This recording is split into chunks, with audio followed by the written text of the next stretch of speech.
नमस्कार। आज हम जानेंगे 36वें श्लोक का अर्थ। अब 36वें से 46वें श्लोक तक अर्जुन द्वारा किए हुए भगवान के स्तवन, नमस्कार और क्षमा याचना सहित प्रार्थना का वर्णन है। उसमें प्रथम स्थाने पद का प्रयोग करके जगत के हर्षित होने आदि का औचित्य बतलाते हैं। श्लोक 36।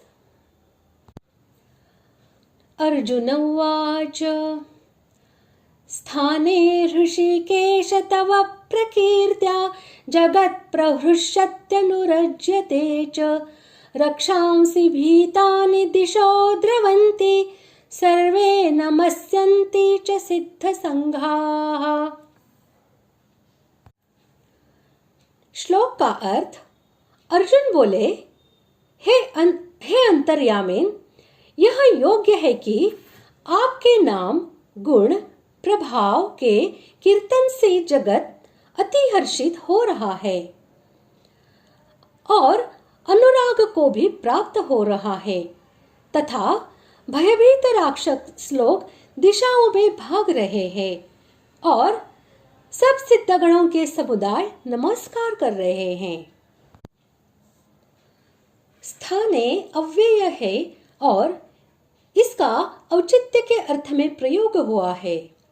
अभिप्राय यह है कि आपके कीर्तनादि से जो जगत हर्षित हो रहा है और प्रेम कर रहा है, साथ ही राक्षस गण आपके अद्भुत रूप और प्रभाव को देखकर डर के मारे इधर उधर भाग रहे हैं एवं सिद्धों के सबके सब समुदाय आपको बार बार नमस्कार कर रहे हैं। यह सब उचित ही है, ऐसा होना ही चाहिए, क्योंकि आप साक्षात परमेश्वर हैं। इंद्रियों का नाम ऋषिक है और उनके ईश अर्थात मालिक भगवान है।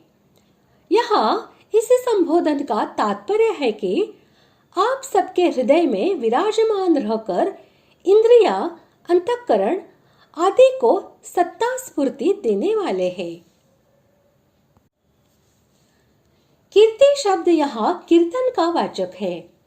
इसके साथ प्र उपसर्ग का प्रयोग करके उच्च स्वर से कीर्तन करने का भाव प्रकट किया गया है। अभिप्राय यह है कि आपके नाम, रूप, गुण, प्रभाव और महात्म्य के उच्च स्वर से कीर्तन द्वारा यह चराचरात्मक समस्त जगत अत्यंत प्रसन्न हो रहा है और सभी प्राणी प्रेम में विभल हो रहे हैं। सिद्धों के, संत महात्माओं के और भगवान की तरफ चलने वाले साधकों के जितने समुदाय हैं, वे सबके सब आपके नामों और गुणों के कीर्तन को तथा आपकी लीलाओं को सुनकर आपको नमस्कार करते हैं।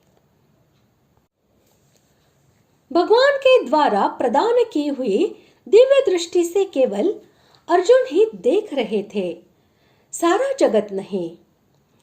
जगत का हर्षित और अनुरक्त होना, राक्षसों का डरकर भागना और सिद्धों का नमस्कार करना, ये सब उस विराट रूप के ही अंग है।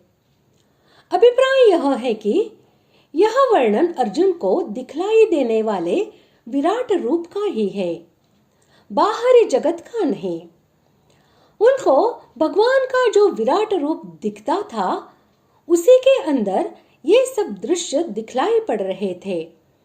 इसी से अर्जुन ने ऐसा कहा है। इस प्रकार आज हमने 36वें श्लोक का अर्थ जान लिया है। अगले भाग में जानते हैं 37वें श्लोक का अर्थ। धन्यवाद।